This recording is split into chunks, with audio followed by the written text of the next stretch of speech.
ప్రియమైన సహోదరి సహోదరులను యేసుక్రీస్తు ప్రభు నామములో రూత్ ప్రేయర్ ఫెలోషిప్లోకి ఆహ్వానిస్తున్నాము. దేవుడు మరొకసారి మనతో కీర్తన 36 ద్వారా కొన్ని వచనాల ద్వారా మాట్లాడతారని దేవుడు ఈ వాక్యాన్ని పదే పదే దేవుడు మాట్లాడుతూ వచ్చారు. మన వాక్యం మనం చూద్దామండి. 36వ కీర్తన మొదటి భాగంలో మనం చూసినట్లయితే యెహోవా సేవకుడైన దావీదు కీర్తన అని వ్రాయబడి ఉందండి. ఒక రాజుగా ఏర్పాటు చేయబడినటువంటి దావీదుని సేవకుడిగా ఇక్కడ వ్రాయబడి ఉంది. తనను తాను ఎంత తగ్గించుకున్నాడు అన్నది ఇక్కడ మనకు అర్థమవుతుందండి.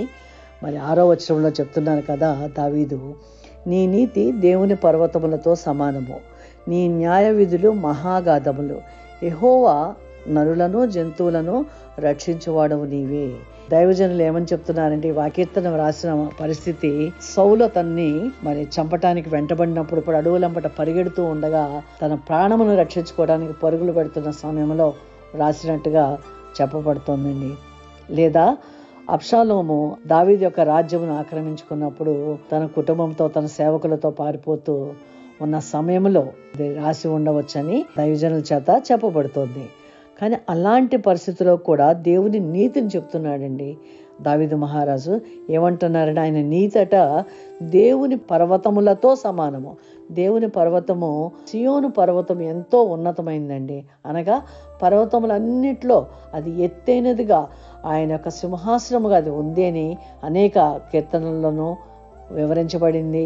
అలాంటి ఆ పర్వతముతో దేవుని యొక్క నీతిని తను ఎక్కడో అడవుల్లో మరి గొర్రెలు కాసుకుంటున్నటువంటి అతన్ని చిన్న వయసులోనే 14 సంవత్సరాల వయసులోనే అభిషేకించబడినా కూడా సౌలు దగ్గర ఒక సైన్యాధిపతిగాను ఒక నమ్మకమైనటువంటి సైనికుడిగా అతన్ని చేర్చినప్పుడు సౌలుని స్తుతించకుండా దావీదుని స్తుతించినప్పుడు సౌలులో ఉన్నటువంటి ఆ కోపము ఆ అసూయతో వెంటబడినప్పుడు కూడా తన ప్రాణం తాను రక్షించుకోవటానికి పరుగులు పెడుతూ కూడా ఆయన దేవుని యొక్క నీతిని గురించి చెప్తున్నాడండి.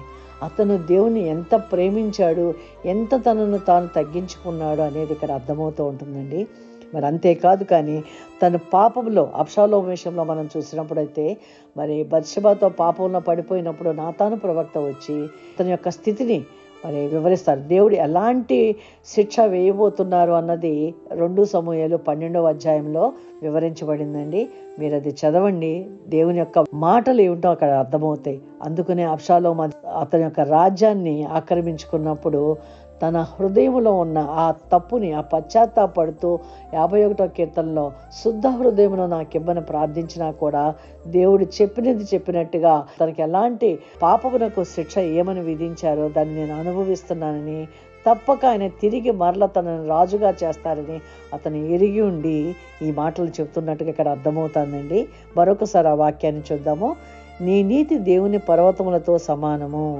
అలా పారిపోతూ కూడా ఆయన నీతిని వర్ణిస్తున్నాడని. నీ న్యాయ విధులు మహాగాధములు. ఆయన న్యాయ విధులు ఆ లోతైనటువంటి అగాధం వల్లే ఆయన న్యాయ విధిని పాపం చేసిన వారిని తప్పు చేసిన వారిని వదలక శిక్షిస్తారు.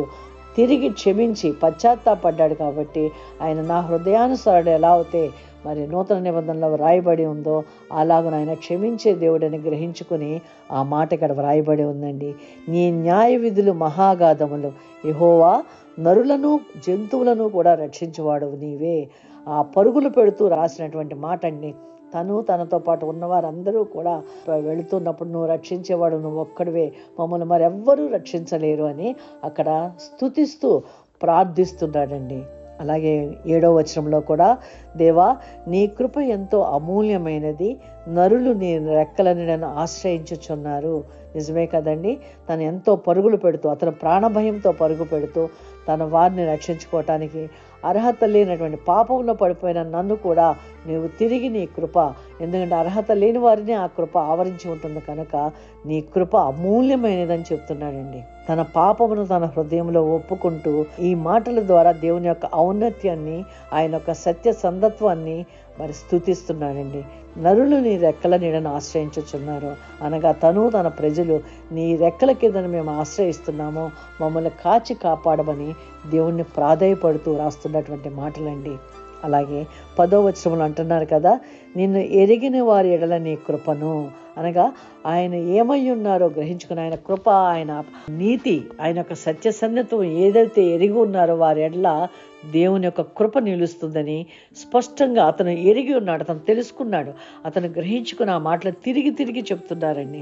నిన్ను ఎరిగిన వారి ఎడల నీ కృపను, యథార్థ హృదయాల ఎడల నీ నీతిని ఎడతెగక నిలుపు. ఎడతెగక అనగా ఆపకుండా. అసలు ఆయన యొక్క నీతి కానీ, ఆయన యథార్థ హృదయత కానీ, ఎందుకనంటే యథార్థ హృదయం అంటే నిర్గమాకాండం 33 అధ్యాయంలో 19వ వచనంలో ఉందండి. నేను కరుణించు వారిని కరుణించదను, ఎవని యందు కనికరపడదనో వాని యందు కనికరపడదను. ఈ వాక్యం అతని హృదయంలో మెదిలి ఉండొచ్చండి. ఆయన కనికరించే వారిని కనికరించే దేవుడు. వారిని బట్టి కాదు కానీ దేవుడు కలిగిన ఆ క్షమాపణ హృదయము, ఆ ప్రేమించే హృదయము ఆయన చూచి ఉన్నారు కనుక ఈ మాటలు చెప్పగలుగుతున్నారండి. యథార్థ హృదయాల ఎడల నీ నీతిని, దేవుని నీతి యొక్క, ఆయన యొక్క సత్య సందర్భమును ఎడతెగకుండా నీ ప్రేమతో మమ్మల్ని కాచి కాపాడు దేవా. ఈ అరణ్యంలో మేము పరుగులు పెడుతున్నాం. నా కుమారుడు చేసినటువంటి ఆ యొక్క ఆక్రమణను బట్టి లేదా సౌలు నేను ఇంత సహాయం చేసిన, ఇంత యుద్ధం చేసి ఆయన యొక్క రాజ్యాన్ని విస్తరించిన అసూయతో నా వెంట పడ్డాడు. నీవు సత్య సందర్భం కలిగిన దేవుడివి, నీతిని బట్టి నీ యథార్థతను బట్టి నన్ను నా ప్రజలను కాపాడు అని ఈ 10వ వాక్యంలో, నిన్ను ఎరిగిన వారి ఎడల నీ కృపను, యథార్థ హృదయాల ఎడల నీ నీతిని ఎడతెగక నిలుపుము.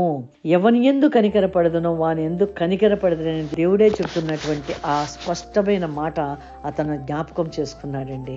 మరి మనము కూడా మన పరిస్థితుల్లో ఆయన కనికరించే దేవుడని, ఆయన యొక్క నీతి ఎడతెగక నిలిపే దేవుడని, మనం యథార్థ హృదయంతో ఉన్నామని ఆయన సన్నిధిలోకి వెళ్ళినప్పుడు తప్పనిసరిగా మనం ఆయన కనికరమును పొందుకుంటూ మన పరిస్థితుల్లో మనం జయమును అనుభవించగలమండి. చిన్న ప్రార్థన చేసుకుని ముగించుకుందాము.